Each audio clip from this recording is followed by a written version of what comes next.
Hi everyone, welcome back to my channel. As you saw in the title, today I'm going to be going through the Goodreads Choice Awards. I have not looked at them yet. I just saw them right now, and I was planning on filming a different video, but because I saw it right now, I just thought that I should just do it because I don't want to vote without you, like without filming anything. Just start screen recording my screen so that you can see what I'm doing, or maybe if I don't know how to edit this, I'm going to just pop up the titles in here, so whatever you see is what I end up doing. The first section is fiction. I don't think I have read any like new fiction. I'm going to see if I have anything that I am interested in.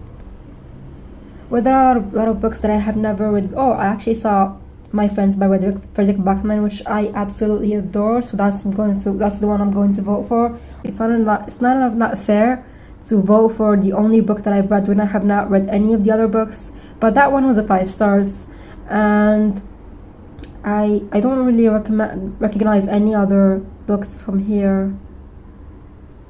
Yeah, I'm going to vote for My Friends by Frederick Backman. I know it's not fair, but this is not fair. This whole Choice Awards is just popularity context. Let's go to the next category. Historical fiction. There's The Atmosphere by Taylor Jenkins Reid, which I have not read and I'm not planning on reading. The Amalfi Curse, I have seen it, but I think I've only seen it in the Book of the Month picks, but I haven't seen anyone talk about it, like actually read it and talk about it. What Kind of Paradise sounds interesting. Let's see if I could recognize any title in here. The First Witch of Boston. I'm not sure about that one, but it sounds interesting as well. Isola, I think I have seen this one somewhere, this Isola. I think I probably saw someone talk about it in a video, but I have no idea what it's about. So far, let's go to the mystery thriller. I don't think I've read any mystery thriller, not new, not old. I have not been reaching out for them this year, and I'm not sure why. Frida McFadden, I think she's going to be the winner. There's actually 2 books from Frida McFadden. Oh, 3 books from Frida McFadden. The Tenant, The Crash, The Intruder. There's probably more by here if I'm going to look for more. There's this new book by Alice Feeney. No, not Alice Feeney. I think I have read. No, I'm not sure. No, not Alice Feeney. A different author. Not Quite Dead Yet. Also, I think she's quite popular. Holly Jackson. I have never read anything from her. So I think the only book I have read here is, let's see, You Killed Me First by John Marrs. I have been meaning to read something by John Marrs. I've been wanting to read The One and The Family Experiments. I have not picked up any one of them yet. Vera Wong's Guide to Snooping on a Dead Man is also in here. I did like it as well, so that's what I'm going to vote for. Again, I only read one book and I'm waiting for it, so it is what it is. Next category is romance, which I think is the one I'm going to have read the most out of. We have Deep End by Ali Hazelwood, which I DNF'd. The Unproblematic Summer Romance, my favorite romance for this year. I'm going to probably vote for this one. Carly Fortune, One Golden Summer. Like, I have read 2 books from her. I think the first book was like about someone who ghosted this girl for 10 years, or like the second book, one of them is about ghosting, and I don't like that. And one of them is about cheating, so that's why I don't really reach out for her books anymore. Let's see if we can find another book. I do like the title of Till Summer Do Us Apart by Megan Quinn. It has a really interesting cover. I like the pinks, I like the colors in it. Great Big Beautiful Life, I also DNF'd it. I have never DNF'd an Emily Henry book, but this one was just not it for me. Say You Remember Me by Abi Jimenez. That's also one of my favorites. Oh, The Favorites is also one of my favorites. I think that's one I'm going to vote for, but I don't think it's romance. That's the issue. I do like If It Makes You Happy by Julie Olivia, not the book. I mean the cover, because I have never read the book. So I'm like, I did like Say You Remember Me by Abi Jimenez, but like I like Unproblematic Summer Romance by Ali Hazelwood a lot more. And I also love The Favorites. Both of them are like, The Favorites is going to make it into my top of the year, but I did not like the romance specifically. I like the story, I like the drama, I like everything, but the romance in Problematic Summer Romance was actually beautiful. So now that I have read multiple books, I'm having a hard time voting because I do love both of these books, and I don't know if The Favorites is also nominated in some other story, because I think it should have been. It shouldn't have been a romance. It should have been maybe a fiction, because it's more fiction in my opinion. So I think I'm going to vote for Problematic Summer Romance because it was a fun romance. Like, I loved the romance between them. But for The Favorites, it was a toxic romance, but I enjoyed seeing it. I'm going to vote for Problematic Summer Romance. Although I do love The Favorites, as I said, it's going to make it to my top of the year. Next category is Romantasy, and probably have not read anything from here. Alchemized is in here. I know it's very famous, so like lately. The Night and the Moth is also really famous. I haven't read any of them. Let's see if I can. Nope, have not read. Silver Elite came out this year. It felt like it came out last year because everyone was talking about it, and people were saying that it was written by AI and Danny Francis doesn't exist and all of this kind of stuff. Let's move on to fantasy. I don't think I've read any of these. Alchemy of Secrets by Stephanie Garber sounds interesting. Whenever I see like a good-looking title, I say it sounds like a good-looking cover, I say it sounds interesting. Bury Our Bones in the Midnight Soul, I love that book. Casabasis, I have not read it, but I'm planning to read it. The Devils, I have read it, but I did not like it. I ended up DNFing it.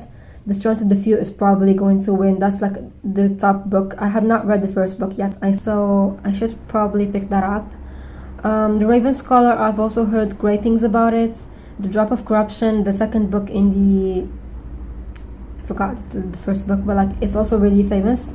So I think the only book that I have read and I have loved is Bury Our Bones in the Midnight Soil by V.E. Schwab. So I'm going to vote for that. Brandon Sanderson is also in here. So this fantasy section has like very famous titles, very good titles, and I think this is the only section that I don't know who's going to win, because all of these books are very well known and are very, I don't know, like very well loved by people who love them. The Wind and the Truth, but like it's the 7th or 6th book in the what's it called? The Way of Kings series. Science fiction. Let's move on to the science fiction. The Dream Hotel by Layla Al-Alami. When the Moon Hits Your Eye by Jones Causey. I have read both of these. No, so I'm gonna take it back. I have read The Dream Hotel by Layla Al-Alami. When the Moon Hits Your Eye is also on my TBR. I have not picked it up yet. Let's see what else is in here. The Poppy Fields, I've seen it, but I have not read it. I did not think it's science fiction because the cover does not really say science fiction. It's more of like historical fiction. The Compound is on my TBR. Shroud by Adrian Tchaikovsky. Is this the same author who wrote the Children of Time series? The only book that I have read in here and I did love is The Dream Hotel by Layla Al-Alami, so I'm going to vote for that. I didn't think I would have read anything science fiction. Next category is horror. Again, I don't know if I have read anything. I don't think so. We Love You, Bunny is the book that is on my TBR. Although I did not like Bunny, I'm interested in picking up We Love You, Bunny, and I also did like Rouge by Mona Awad. That's why I'm interested in picking up more by her. What else is in here? The Possession of Alba Diaz sounds really good. Grady Hendrix, Witchcrafts for Wayward Girls. I did love it. What else is in here? The only book I think that I have read is Grady Hendrix, The Witchcrafts for Wayward Girls, and I did love that one, so I'm going to vote for it. Next category is debut novel. We have Alchemized, the 8th. I think Alchemized is going to win. Let's see if I can find anything. I have not read any of these books, so let's move on to audiobooks. So I'm not going to vote anything for audiobook. I just want to see what's in there because I don't really listen to a lot of audiobooks. So yeah, there's nothing really that I listen to. Young adults fantasy and sci-fi, the next category. Sunrise on the Reaping, Rebel Witch. These I'm telling you the titles that I do recognize, but I have not read any of them. Oh, I did not know that the books by Jiran Jejo are YA. I thought they are adults because I've read the first one by her, which is One Dark Widow, or like Iron Widow, not One Dark, Iron Widow, and I thought it's adult. It's apparently YA. I don't recognize any of these books. Young adult fiction, I don't think I have read any of these books as well. Let's move on to the... Okay, it's getting a bit too slow. Let's see if I recognize anything here.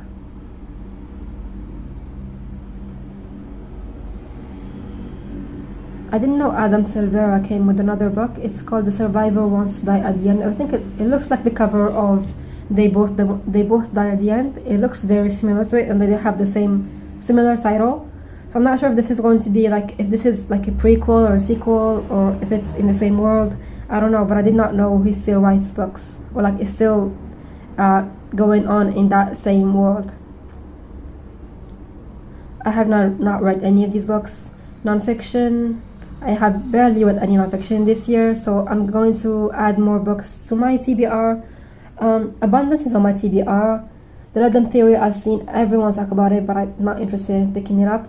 One Day Everyone will have always been against this is also on my TBR.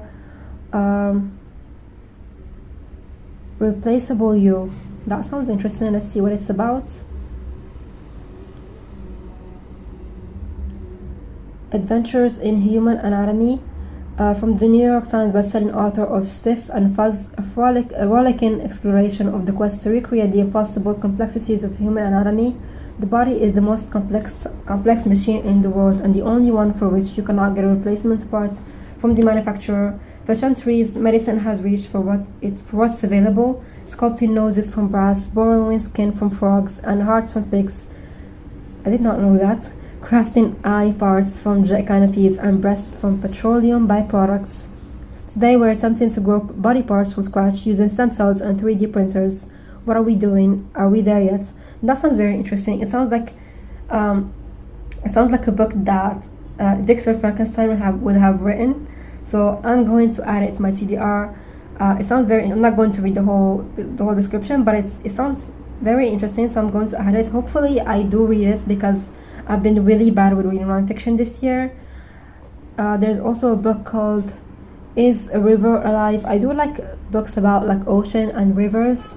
I do have another book on my TBR about oceans, but again, I have not read it yet.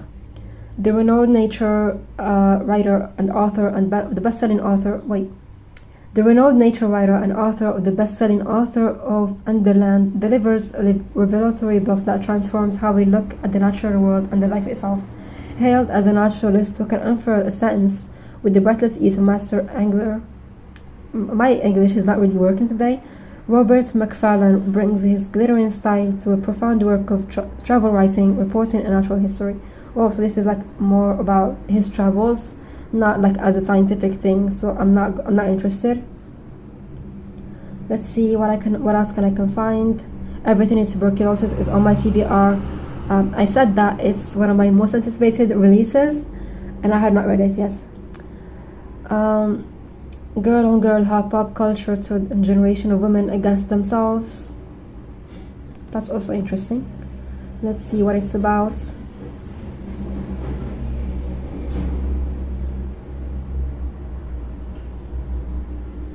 When did feminism lose its way? This question feels increasingly urgent in a moment of reactionary cultural and legislative backlash, when widespread uncertainty about the movement's power, focus, and currency threatens decades of progress. I think I'm going to add this one to my TBR as well. What else do I find interesting? Murderland, the Book of Alchemy. Let's see what this one is. A guide to the art of journaling and the meditation on the central questions of life. Not really interested. What else is there? Are You Mad at Me? How to Stop Focusing on What Others Think. And nope, not interested. It sounds more like a self-help thing. The New Age of Sexism by Laura Bates is also on my TBR. I do want to read it. It sounds very interesting. I have not read for it yet. So again, I have not read any of these books, but I did add some to my TBR. Let's go to see what's in memoir. I don't think I recognize any of these books. There's another book by Malala Yousafzai, but I have not read even her first. Oh, there's one about Careless People, a cautionary tale of power, greed, and lost idealism. I think this is a book about someone who used to work in Facebook, and she quit her job, and she wrote a book about the people in power on Facebook, and she wrote it about them. So I found that really interesting. I am interested in seeing what this book is about. It's also on my TBR. I have not read it yet. This will be a theme in this whole video. History and biography. Here for Women, We the People. Let's see if I recognize any of these books. If not, I'm going to see if something else sounds interesting to me. There's a book about Mark Twain, who's not really my favorite author, but Sisters in Science, how 4 women physicists escaped Nazi Germany and made scientific history. That sounds very interesting. Let's open it in another whatever, you understand what I mean. Let's see what it's about. An extraordinary true story of 4 women pioneers in physics during World War II and their daring escape out of Nazi Germany. In the 1930s, Germany was a hotbed of scientific thought, but after the Nazis took power, Jewish and female citizens were forced out of their academic positions. Hedwig John, Lisa Meitner, Hertha Sponer, and Hildegard Stücklen were eliminated in their fields, but they had no choice but to flee to their Jewish ancestry or anti-Nazi settlements. Their harrowing journey out of Germany became a life-and-death situation that required Herculean efforts of friends and other prominent scientists. Lisa fled to Sweden, where she made a groundbreaking discovery in nuclear physics, and the others fled to the United States, where they brought advanced physics to American universities. No matter their destination, each woman revolutionized the field of physics when all odds were stacked against them, galvanizing young women to do the same. This sounds really beautiful. This reminds me of this podcast that I was listening to a few months ago. It's called So Cultured Podcasts, and it was talking about women who were forgotten from science. And it's also about, I learned about a lot of great women who I have never heard of before, and their discoveries and their not revolution, but the things they help science with. As I said, today English is not really working for me today, but this one sounds really interesting. The Cure for Women, Dr. Mary Putnam Jacobi, and the Challenge to Victorian Medicine that changed women's lives forever. I am really interested in learning more about medicine, but women medicine, female medicine, because we know that it's not the same, and even it has been neglected for so many years. So I'm really interested in seeing all of these things about how it was before and how it currently is. So I'm going to add this one to my TBR as well. The next category we have, I think this is the last category. Yeah, this is the last one. So I've only read from very few categories and only very few people, but I have added so many books to my TBR, mostly non-fiction books, and I hope that I can read more non-fiction next year, because this year I've only read I'm on my 3rd book, but I remember nothing about the 2nd book that I've read. I've only remember things about the 1st book, which was very tiny, which is not really good, because I do want to read more nonfiction. I do enjoy it, but I just don't reach for it.